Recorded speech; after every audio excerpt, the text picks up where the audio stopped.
எல்லோருக்கும் வணக்கம். நான் அனிதா.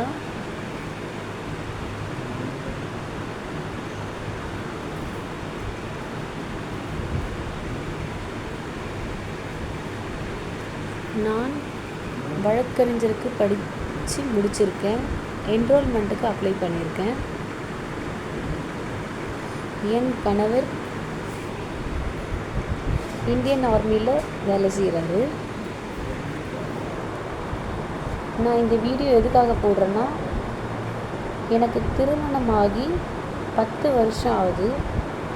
2 குழந்தைங்க இருக்காங்க. ஒரு பொண்ணு ஒரு பையன். கல்யாணம் ஆகி 6 வருஷம் எனக்கு குழந்தை இல்லை. ட்ரீட்மெண்ட் எடுத்து தான் எனக்கு குழந்தை பிறந்தது. என் கணவரோட வீட்டில் திருமணமாகி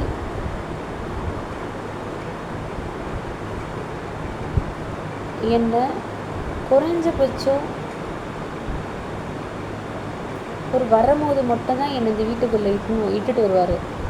அவர் இங்கேருந்து வேலைக்கு போகும்போது என்னை எங்கள் வீட்டில் விட்டு போயிடுவார். அது என்ன காரணம்னு எங்களுக்கு தெரியாது. ஆனால் அதுலேயே பயங்கர சித்திரவதையை அனுபவிச்சிருக்கேன் நான் என் கணவர்கிட்ட. அடி சாப்பாடு போடுறதில்ல, இன்னமும் எங்களுக்கு சாப்பாடே போடுறதில்ல. 10 வருஷமாக நான் எங்கள் அம்மா வீட்டில் தான் இருந்தேன். எங்கள் அம்மா தான் எங்களை பார்த்துக்கிட்டாங்க. எங்கள் அப்பா உயிரோடு இருக்கிற வரைக்கும் எங்கள் அப்பா பார்த்துக்கிட்டாங்க. என் கணவர்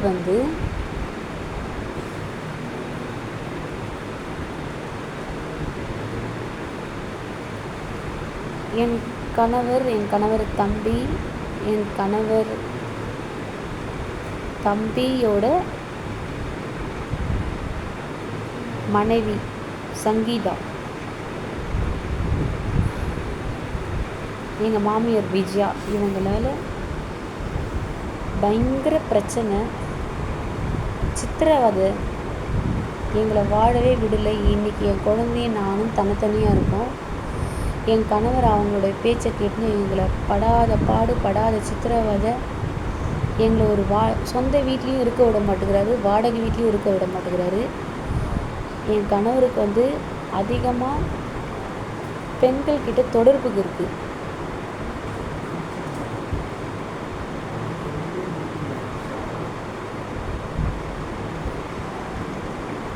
சம்பளம் வந்தால் எங்களுக்கு எதுவும் கொடுக்க மாட்டார். கொடுத்தாலும் அப்படியே வாங்கிப்பார். எங்களை வீட்டை விட்டு வெளியே தேர்த்திடுவார். என்னை எங்கே பார்த்தாலும் அடித்து கொடுமைப்படுத்துவார்.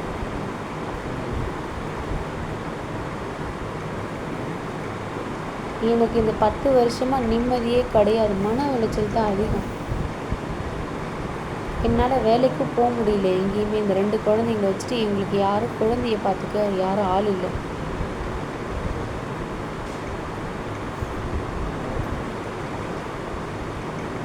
இது ஏற்கனவே கேஸ் போயிட்டுருக்கு. ஒரு இந்தியன் ஆர்மி ஆஃபீஸர் செகண்டராபாத்தில் காம்ப்ரமைஸ் பண்ணி விட்டாங்க. ஜாயின்ட் காம்ப்ரமைஸ் ஒரு டாக்குமெண்ட் மூலயமா, அஃபிடவிட் மூலயமா. ஆனால் அதன் மீறி என் கணவர் திரும்ப அதே தப்பு தான் செய்கிறாரு.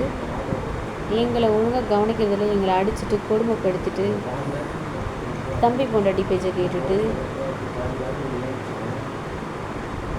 சொந்தக்காரங்க பேச்சை கேட்டுட்டு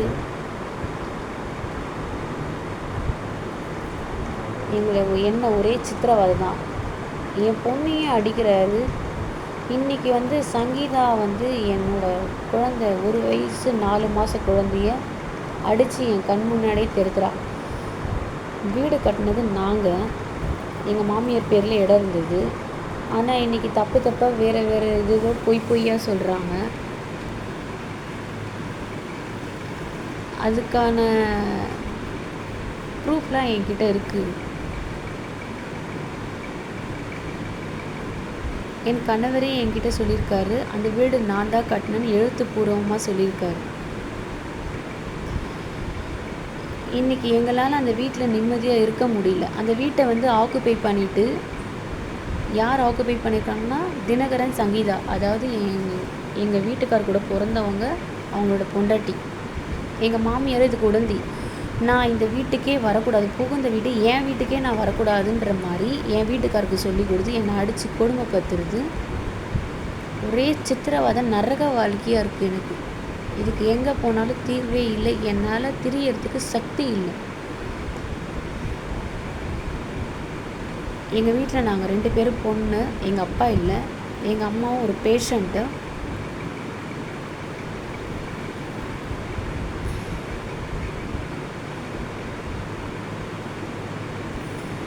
என்னை அசிங்கமாக ரொம்ப பச்சையாக பேசுவார் எங்கள் வீட்டுக்காரு.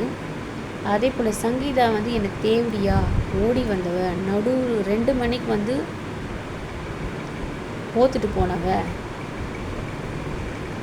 இந்த வீட்டில் நீ இருக்கக்கூடாதுடி, இந்த வீட்டில் என் கணவர் கட்டின வீட்டில் என்னை வாழவே விடுறதில்லை, என்னை தங்க விடுறதில்லை.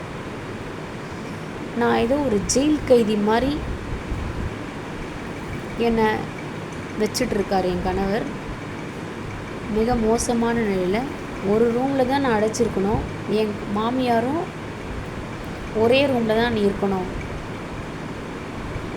எல்லா இடத்தையும் பிடிச்சி வச்சுட்டு இன்றைக்கி என் கணவர் இல்லாத போது என்னை அடித்து துன்புறுத்தி, இங்கே பாருங்கள் மண்டெல்லாம் வலி.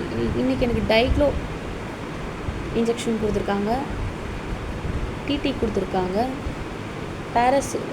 பேராசிட்டமால் கொடுத்துருக்காங்க, பி காம்ப்ளெக்ஸ் கொடுத்துருக்காங்க. எனக்கு ரொம்ப ஆபத்தியாக இருக்குது, டயர்டாக இருக்குது, மயக்கமாக இருக்குது. ஆம்புலன்ஸ் மூலிமா எனக்கு ஒரு உதவியும் இல்லை இந்த ஊரில். ஸ்டேஷன் போனால் அங்கேயும் எங்களை சத்தம் போட்டு என்னால் முடியாத இதில் கூட வந்து உட்காரக்கூடாதுன்னு சொல்கிறாங்க.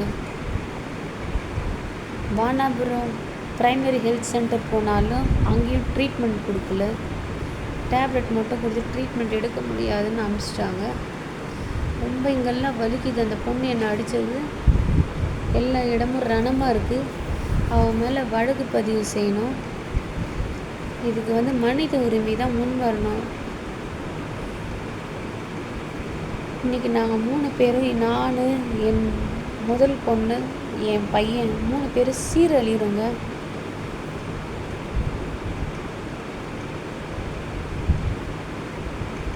இந்த வழியை யார்கிட்டையும் எங்களால் சொல்ல முடியல. நான் ஏதாவது என் கணவர்கிட்ட ஏதாவது எனக்கு வாங்கி கொடுங்கன்னு கேட்டால் நீங்கள் அவங்ககிட்டனா போய் வாங்குன்றாரு.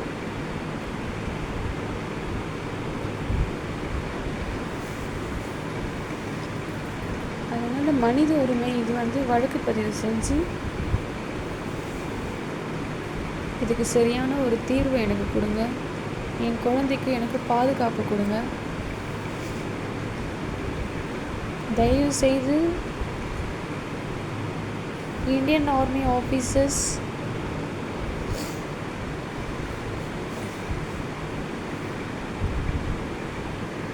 பிரைம் மினிஸ்டர் மோடிஜி,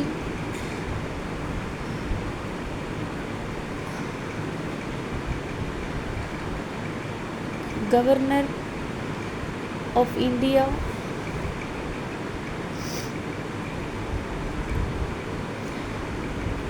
தமிழ்நாடு முதலமைச்சர்,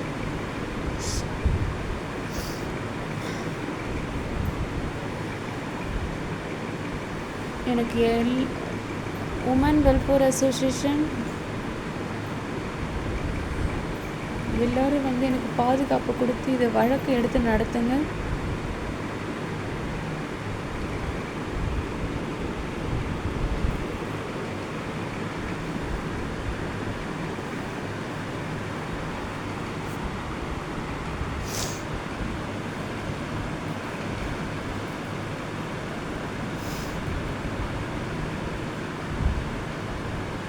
எனக்கும் பாதுகாப்பு கொடுங்க.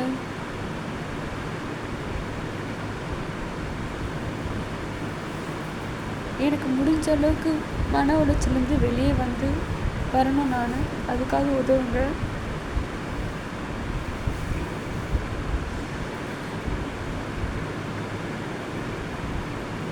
எனக்கு ஒரு வேலையும் கொடுங்க. தயவு செய்து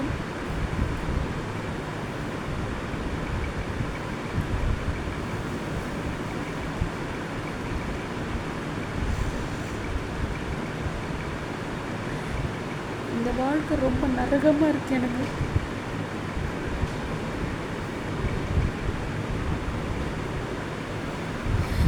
எந்த பக்கமும் எனக்கு உதவி இல்லை.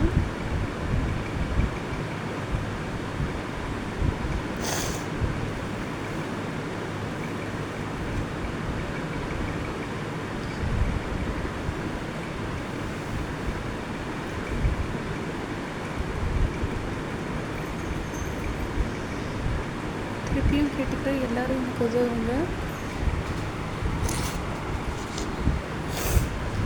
என்னை அந்த சங்கீதா வந்து ரொம்ப அசிங்கமாக பச்சை பச்சையாக கேட்டது ரொம்ப மனவேதனையாக இருக்குது. என்னை அடித்தது இதுக்கு காரணமே என் கணவரும் என் மாமியாரும் தான்.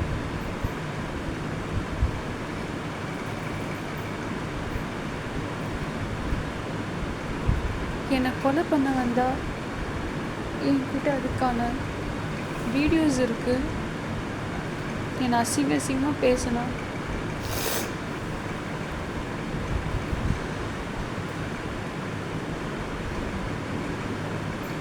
என்னால் எங்கேயுமே வாழ முடியல.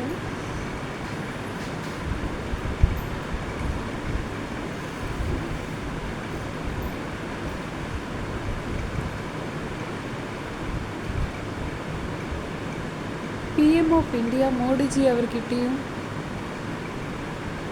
தமிழ்நாடு மு.க. ஸ்டாலின் அவர்கள்கிட்டையும் நான் பணியுடன் கேட்குறேன், உங்களால் எங்களுக்கு உதவி பண்ண முடியலன்னா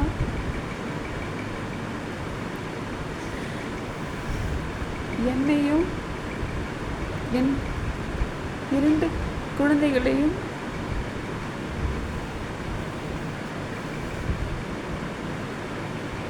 கருணை கொலை பண்ணிடுங்க தயவு செய்து.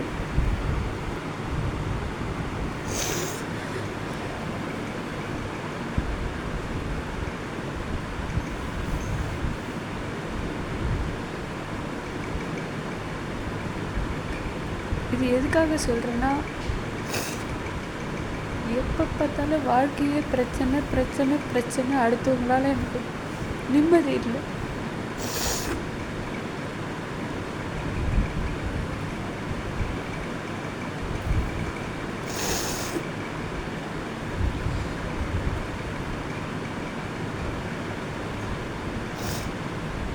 போராட எனக்கு எனர்ஜி இல்லை. அதனால் இந்த வாழ்க்கையே வேணாம், வலி இல்லாத ஒரு மரணமாக கொடுங்க எனக்கு.